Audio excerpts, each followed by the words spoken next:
Hello friend, स्वागत है आपका आपके अपने चैनल के स्टडी क्लास में। फ्रेंड, आज की क्लास में मैं बायोलॉजी का कोशिका करवाने जा रही हूँ। इसके पहले के वीडियो में मैंने बायोलॉजी से सामान्य परिचय, वर्गीकी, प्राणी जगत का वर्गीकरण, जंतु जगत के प्रमुख संघ, स्तनधारी और महत्वपूर्ण जीवों के वैज्ञानिक नाम करवाए हैं।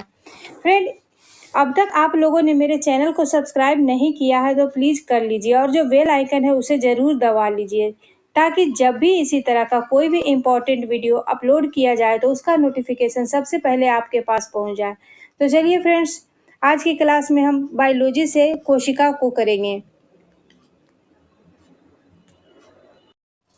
फ्रेंड, बायोलॉजी का कोशिका जो है, कोशिका की परिभाषा हो जाएगा जीवों की संरचनात्मक एवं क्रियात्मक इकाई को कोशिका कहते हैं। कोशिका की खोजकर्ता कौन है? तो ये रॉबर्ट हुक के द्वारा कोशिका को खोजा गया था। कब खोजा गया था? तो 1665 में रॉबर्ट हुक के द्वारा कोशिका को खोजा गया था। कोशिका का सिद्धांत किसने प्रतिपादित किया था? कोशिका का सिद्धांत जो है यह स्लाइडेन और स्वान के द्वारा प्रतिपादित किया गया था। रॉबर्ट हुक का एक पुस्तक है माइक्रोग्राफी में कोशिका शब्द का उल्लेख किया गया। कोशिका के प्रकार ये दो प्रकार के हो जाएंगे। पहला हो जाएगा प्रोकैरियोटिक कोशिका और दूसरा हो जाएगा यूकैरियोटिक कोशिका। प्रोकैरियोटिक कोशिका जो है, इसकी कोशिका भित्ति बनी होती है प्रोटीन तथा कार्बोहाइड्रेट की। प्रोकैरियोटिक कोशिका की कोशिका भित्ति जो बनी होती है यह प्रोटीन तथा कार्बोहाइड्रेट की बनी होती है। प्रोकैरियोटिक कोशिका में राइबोसोम जो होता है 70S प्रकार के होता है। इसमें श्वसन, प्रोकैरियोटिक में श्वसन जो है, इसका श्वसन जो लिया जाता है यह प्लाज्मा की झिल्ली से लेता है। प्रोकैरियोटिक में लिंग प्रजनन नहीं होता है। प्रोकैरियोटिक में माइटोकॉन्ड्रिया जो होता है यह अनुपस्थित होता है। केंद्रक कला और केंद्रिका और कला युक्त कोशिकांग अनुपस्थित होता है। आनुवांशिकी पदार्थ उपस्थित होता है। इसमें आनुवांशिकी पदार्थ जो है यह उपस्थित होता है। प्रोकैरियोटिक में राइबोसोम की उपस्थिति होती है। प्रोकैरियोटिक में उदाहरण है जीवाणु एवं नील हरित शैवाल। अब देखेंगे यूकैरियोटिक कोशिका। यूकैरियोटिक कोशिका जो है, इसकी कोशिका भित्ति बनी होती है सेलुलोज से। इसकी कोशिका भित्ति बनी होती है सेलुलोज की। इसमें माइटोकॉन्ड्रिया जो है यह उपस्थित होता है। इसमें राइबोसोम जो हो जाएगा यह 70S से 80S दोनों प्रकार के होते हैं। यूकैरियोटिक में राइबोसोम 70S व 80S दोनों प्रकार के होते हैं। यूकैरियोटिक में श्वसन माइटोकॉन्ड्रिया के द्वारा लिया जाता है। यूकैरियोटिक जो है, इसमें लिंग प्रजनन पाया जाता है। इसका देख लेते हैं नीचे जो लिखा हुआ है। यूकैरियोटिक में जो है यह पूर्ण विकसित केंद्रक होता है। इसमें केंद्रिका तथा कला युक्त कोशिकांग होता है। यूकैरियोटिक जो है यह पूर्ण विकसित केंद्रक है। हिस्टोन प्रोटीन की उपस्थिति होती है। उदाहरण है इसमें पेड़ पौधे एवं जंतु। यूकैरियोटिक में आ जाएगा पेड़ पौधे एवं जंतु और प्रोकैरियोटिक में आ जाएगा जीवाणु एवं नील हरित शैवाल। कोशिका का भाग देखेंगे। इसमें देखते हैं कोशिका भित्ति जो है यह सेलुलोज से निर्मित होता है। कोशिका भित्ति जो है यह सेलुलोज से निर्मित होता है और यह इसको आकार प्रदान करता है। सिर्फ पादप कोशिका में विद्यमान होता है। कोशिका भित्ति जो है यह पादप कोशिका में विद्यमान होता है। कोशिका का सबसे बाहरी आवरण सेलुलोज का बना होता है। राइबोसोम को प्रोटीन की फैक्ट्री कहते हैं।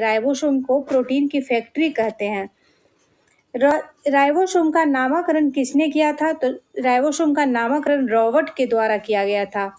इसमें प्रोटीन संश्लेषण में सहायक होता है। राइबोसोम जो है यह प्रोटीन संश्लेषण में सहायक होता है। राइबोसोम का अन्य नाम हो जाएगा प्रोटीन की फैक्ट्री। प्रोटीन की फैक्ट्री किसको बोलेंगे? तो राइबोसोम को बोलेंगे। आगे देखते हैं। आगे है माइटोकॉन्ड्रिया। जो सूत्र कणिका है। माइटोकॉन्ड्रिया की खोज अल्टमैन के द्वारा 1886 में किया गया था। माइटोकॉन्ड्रिया का खोज कौन किया था? तो इसका हो जाएगा अल्टमैन। कब खोजा गया था? तो 1886 में। माइटोकॉन्ड्रिया का नाम किसने दिया? इसका नाम बेंडा के द्वारा गया था। बेंडा नामकरण जो है, माइटोकॉन्ड्रिया का नामकरण जो बेंडा के द्वारा हो जाएगा और खोजकर्ता अल्टमैन हो जाएंगे। माइटोकॉन्ड्रिया जो है यह श्वसन संबंधी क्रियाओं से संबंधित है।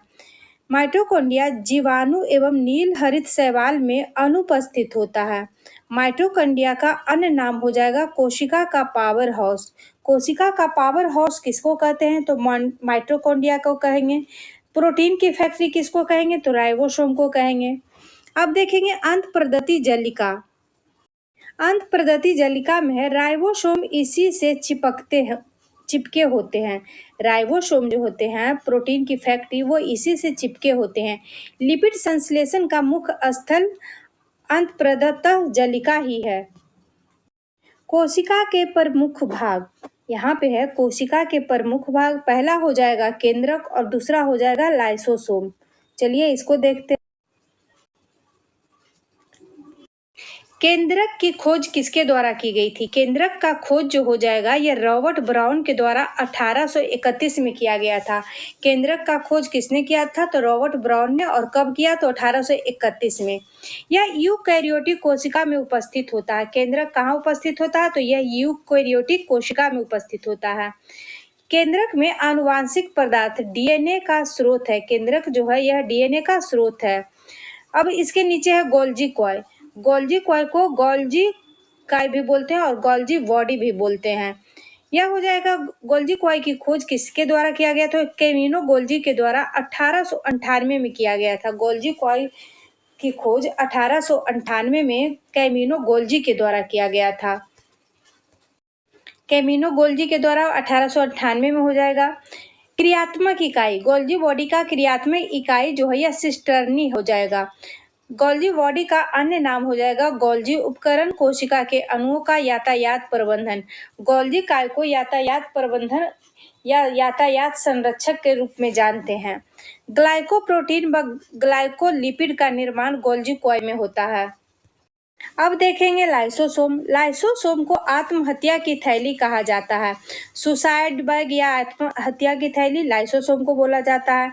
लाइसोसोम की खोज डी डुबे के द्वारा 1958 में किया गया था। गोल्जी काय का निर्माण, गोल्जी काय में जो निर्माण होता है यह स्तनधारियों की लाल रक्त कणिकाओं में अनुपस्थित होता है। लाइसोसोम जो है यह स्तनधारियों के लाल रक्त कणिकाओं में अनुपस्थित होता है। अब है लवक। लवक जो है केवल पादपों में उपस्थित होता है, जैसे हरित लवक। हरित लवक इसके खोजकर्ता कौन हो जाएंगे? हैकेल। कब खोजा गया था? 1865 में। लवक के खोजकर्ता हैकेल हो जाएंगे। लवक कब खोजा गया था? तो 1865 में। अब देखेंगे पादप कोशिका एवं जंतु कोशिका में अंतर। यहाँ अंग दर्शाया गया है, पादप कोशिका दर्शाया गया और जंतु कोशिका दर्शाया गया है। पहला देखेंगे कि कोशिका भित्ति। कोशिका भित्ति जो है यह पादप कोशिका में उपस्थित होता है और जंतु कोशिका में अनुपस्थित होता है। कोशिका भित्ति जो है जंतु कोशिका में अनुपस्थित होता है और कोशिका भित्ति जो है पादप कोशिका में उपस्थित होता है। अब देखेंगे लवक। लवक जो है यह पादप कोशिका में उपस्थित होता है। लवक हो जाएगा पादप कोशिका में उपस्थित और जंतु कोशिका में अनुपस्थित। तारक काय। तारक काय की खोज जो है यह बोबरी के द्वारा किया गया था। तारक काय की खोज बोबरी के द्वारा किया गया था। तारक काय पादप कोशिका में अनुपस्थित होता है और जंतु कोशिका में उपस्थित होता है। रिक्तियां। रिक्तियां जो है यह पादप कोशिका में बड़ी होती है और जंतु कोशिका में छोटी होती है। परीक्षा की दृष्टि से देख लेते हैं। सौर ऊर्जा एटीपी में बदलता है क्लोरोप्लास्ट में। सौर ऊर्जा एटीपी में बदलती है किसको? तो क्लोरोप्लास्ट में। जीनोटाइप है क्या? जीनोटाइप जो है, एक मिनट, जीनोटाइप है जीवाणुओं का आनुवांशिक संगठन। ऐसे जीव जिनमें लिंग गुणसूत्र नहीं होते अपितु पर्यावरणीय ताप के आधार पर लिंग निर्धारित करते हैं उसको सरीसृप बोलते हैं।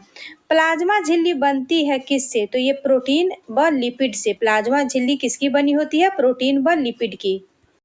यहाँ पे देखेंगे लवकों के प्रकार। लवकों के प्रकार जो है अवर्णी लवक, अवर्णी लवक हो जाएगा। सूर्य के प्रकाश से वंचित पादप भागों में विद्यमान होता है। जैसे जड़ में, जमीन के नीचे जो होता है वह अवर्णी लवक होता है और यह रंगहीन लवक है। संग्राहक उत्तक है, संग्राहक उत्तक हो जाएगा और यह अवस्थित कहाँ होगा? तो जड़ एवं भूमिगत तना में, जड़ एवं भूमिगत तना में अवर्णी लवक उपस्थित होगा। वर्णी लवक, वर्णी लवक जो है यह वर्णी लवक या रंगीन लवक है। इसमें अवस्थित रहता है या पुष्प में, फल भित्ति में, बीज आदि में। वर्णी लवक पुष्प, फल भित्ति और बीज में उपस्थित होता है और यह पौधे का रंगीन भाग होता है।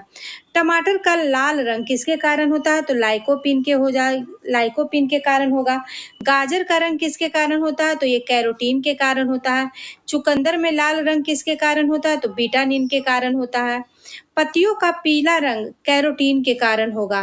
पादपों की पराबैंगनी किरणों से रक्षा, पादपों के पराबैंगनी किरणों की से रक्षा हल्के नीले रंग वाला फाइकोसाइनिन से होता है। यह हरित लवक है। यहाँ पे दिखाया गया है हरित लवक, क्लोरोप्लास्ट को। क्लोरोप्लास्ट जो है यह हरा रंग का होता है। क्लोरोफिल उपस्थित होता है इसमें, प्रकाश संश्लेषण में सहायक होता है। हरित लवक जो है क्लोरोप्लास्ट यह प्रकाश संश्लेषण में सहायक होता है। यह अवस्थित कहाँ होता है? तो यह पत्तियों में, पेड़ पौधों के पत्तियों में क्लोरोप्लास्ट अवस्थित होता है। पौधों से प्राप्त उत्पादक, पौधों से प्राप्त उत्पादन में देखेंगे, यहाँ उत्पाद है और यहाँ पादप अंग है। अदरक, अदरक हमें कहाँ से प्राप्त होता है? तो ये प्रकंद हो जाएगा। अदरक जो है एक प्रकंद है। आलू क्या हो जाएगा? तो यह स्तंभ कंद और रूपांतरिक तना हो जाएगा। आलू जो है रूपांतरिक तना से हमें प्राप्त होता है। लहसुन, लहसुन जो है यह एक शल्यकंद हो जाएगा। लहसुन शल्यकंद हो जाएगा। आलू रूपांतरित तना हो जाएगा। अदरक जो है यह प्रकंद हो जाएगा। आगे देखें, यहाँ सूरन दिखाया गया है। सूरन जिसको जिमी कंद बोलते हैं और यह धन कंद होता है। सूरन धन कंद हो जाएगा। गन्ना, गन्ना रूपांतरित तना होता है। यह गन्ने को हम पूरे तने को ही खाते हैं या फिर उसका जूस पीते हैं। सलजम, सलजम जो है यह रूपांतरित जड़ होता है। सलजम कैसे प्राप्त होता है? यह पूरा जड़ रहता है। गाजर, यह भी रूपांतरित जड़ होता है। सलजम रूपांतरित जड़ होता है। गाजर रूपांतरित जड़ होता है। गन्ना रूपांतरित तना होता है। सूरन यह घन कंद हो जाएगा। अब देखेंगे शकरकंद। शकरकंद जो है यह भी रूपांतरित जड़ हो जाएगा। लौंग हमें कहाँ से मिलता है? तो यह पुष्प की कलियां से मिलता है। शकरकंद जड़ से मिलेगा, लौंग पुष्प की कलियां से मिलेगा और केसर, केसर जो है पुष्प की वर्तिका से मिलता है। हल्दी कहाँ से प्राप्त होता है? तो यह प्रकंद से मिलता है। हल्दी एक प्रकंद है, केसर पुष्प वर्तिका है, लौंग पुष्प की कली है और शकरकंद रूपांतरित जड़ हो जाएगा। नीचे कुछ तथ्य है परीक्षा की दृष्टि से, इसको देखते हैं। नाभिक केंद्रक के अतिरिक्त डीएनए की उपस्थिति वाले कोशिकांग है कौन सा? तो जो नाभिक और केंद्रक की उपस्थिति अतिरिक्त डीएनए कहाँ मिलता है? तो ये माइटोकॉन्ड्रिया और हरित लवक में मिलेगा। नाभिक केंद्रक के अलावा डीएनए माइटोकॉन्ड्रिया और हरित लवक में मिलेगा। फिर है जीवों के प्रत्यक्ष रूप से दिखने वाले लक्षण या फिनोटाइप कहलाता है। जीवों में अत्यधिक विविधता का कारण उत्परिवर्तन कहलाता है। प्रक्रमित कोशिका मृत्यु का कोशिकीय और आणविक नियंत्रण है कौन सा? तो एपाप्टोसिस हो जाएगा। अब देखेंगे आनुवांशिकता। आनुवांशिकता की परिभाषा जो है यह ऐसी प्रक्रिया जिसमें आनुवांशिक लक्षण सजीवों के एक पीढ़ी से दूसरी पीढ़ी में प्रसारित लक्षण को आनुवांशिक लक्षण कहते हैं। जैसे ऐसी प्रक्रिया जिसमें आनुवांशिक लक्षण एक पीढ़ी से दूसरी पीढ़ी में प्रसारित होती है। आनुवांशिकता का पिता किसे बोलते हैं? तो ये ग्रेगर जॉन मेडल हो जाएंगे जो ऑस्ट्रेलिया के थे। इसका उद्यान मटर का प्रयोग किए थे। ग्रेगर जॉन मेडल जो थे यह मटर के पौधे पे इसका प्रयोग किए थे। प्रभावित प्रभाविता का नियम और आनुवांशिक लक्षणों को प्रसारित करने का माध्यम। पहले देखेंगे प्रभाविता का नियम, मेडल के द्वारा प्रतिपादित किया गया था लॉ ऑफ डेमिनेसी। इसमें स्वतंत्र अपवहन का नियम और है पृथक्करण का नियम। पृथक्करण का और नाम हो जाएगा युग्मों की शुद्धता का नियम। आनुवांशिकता का जो खोज है यह कार्ल विल्हम के द्वारा किया गया था। आनुवांशिकता का खोज कार्ल विल्हम के द्वारा किया गया था। कब? तो 1842 में। आनुवांशिकता प्रजातियों में क्रोमोसोम की संख्या निश्चित व स्थिर होती है। क्रोमोसोम और गुणसूत्र। क्रोमोसोम का नामकरण वाल्डेयर के द्वारा 1888 में किया गया था। क्रोमोसोम का नामकरण वाल्डेयर के द्वारा 1888 में किया गया था। न्यूक्लियो प्रोटीन, क्रोमोसोम से आनुवांशिकता से जो हो जाएगा न्यूक्लियो प्रोटीन हो जाएगा और जीन धारक। आनुवांशिकता का मूलभूत इकाई या आनुवांशिकता लक्षण धारण करने वाले क्रोमोसोम पर स्थित डीएनए के बनी अति सूक्ष्म संरचना है। जीनों का अनुक्रम, जीनोम, अनुक्रम, आधार और परिवर्तन, उत्परिवर्तन। पहले होगा उत्परिवर्तन, उसके बाद अनुक्रम आधार में परिवर्तन, फिर जीनोम आ जाएगा, तब अनुक्रम हो जाएगा। इधर है जीनोम के सभी गुणसूत्रों का संरचनात्मक एवं पर्यात्मक संगठन। जीनोम चित्रण, यह जीनोम का चित्र बनाया गया है। जीनोम का नामकरण किसके द्वारा किया गया था? तो विल्हेम जोहान्सले के द्वारा 1909 में किया गया था। जीन का नामकरण किसके द्वारा हो जाएगा? तो विल्हेम जोहान्सले के द्वारा 1909 में किया गया था। अब देखेंगे जंपिंग जीन, पलवान जीन। सर्वप्रथम मक्का का प्रयोग किया गया था। खोजकर्ता कौन थे? तो बारबारा मैकटिकॉक, यूएसए के, नोबेल पुरस्कार इनको मिला 1983 में। कोशिकाओं में डीएनए का खंड ट्रांसपोजोन हो जाएगा। ऐसे आनुवांशिक तत्व जो एक गुणसूत्र में एक स्थान से दूसरे स्थान में जाने में समर्थ है, इसे जीन कहते हैं। यहाँ पे दर्शाया गया है डीएनए को और आरएनए को। डीऑक्सीराइबोसोम शर्करा के खोजकर्ता कौन हो जाएंगे? स्विस रसायन शास्त्री फ्रेडरिक मिशन। इसकी खोज कब की गई थी? तो 1869 में। कुंडलीकार विन्यास की खोज डॉक्टर जेम्स वाटसन के द्वारा किया गया था। कुंडलीकरण विन्यास की खोज डॉक्टर जेम्स वाटसन एवं डॉक्टर फ्रांसिस क्रिक के द्वारा और है MHF विल्किंस तथा फ्रैंकलिन के द्वारा 1953 में किया गया था। यहाँ पे दर्शाया गया है ये न्यूक्लिक अम्ल है। यहाँ प्रयोगशाला में सर्वप्रथम संश्लेषण हरगोविंद खुराना के द्वारा किया गया था। नाइट्रोजनी बेस जो एडेनिन होता है, ग्वानिन होता है, थायमिन और साइटोसिन होता है। यहाँ फॉस्फेट है। आगे देखेंगे, यहाँ पे दर्शाया गया है डीएनए और आरएनए का मुख्य अंतर। डीएनए एवं आरएनए में मुख्य अंतर क्या है? डीएनए जो है यह डीऑक्सीराइबोस शर्करा से बनी होती है। इसका बेस जो है एडेनिन, ग्वानिन, थायमिन और साइटोसिन से होता है।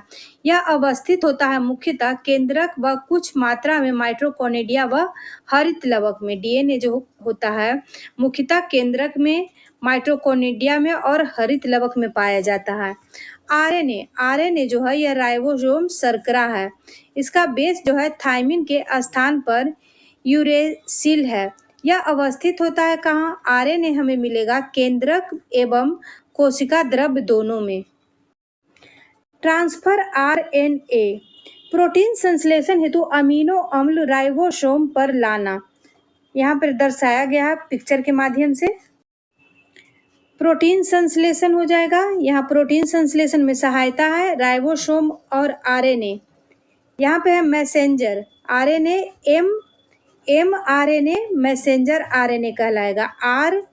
आरएनए प्रोटीन संश्लेषण कहलाएगा।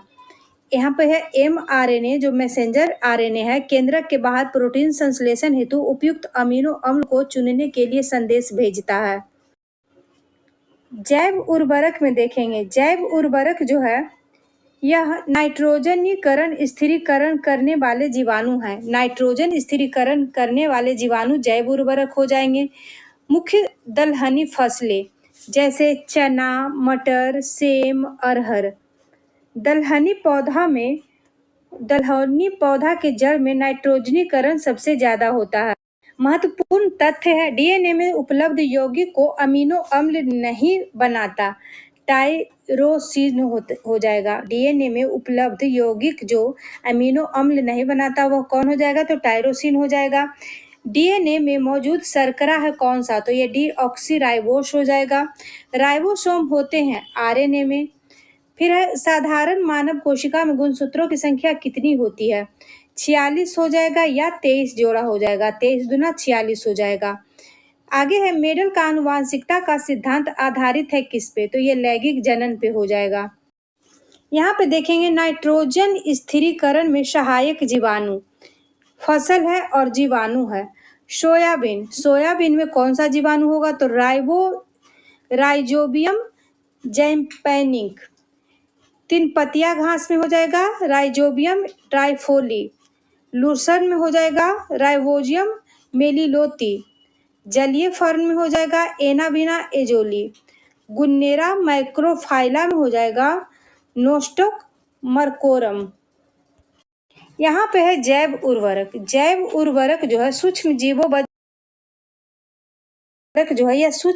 व जीवाणुओं से युक्त खाद होता है, पर्यावरण हितैषी होता है, पर्यावरण के लिए अच्छा होता है। जैव उर्वरक नाइट्रोजन तथा फास्फोरस की उपलब्धता होती है इसमें, खेतों में लाभकारी सूक्ष्म जीव है।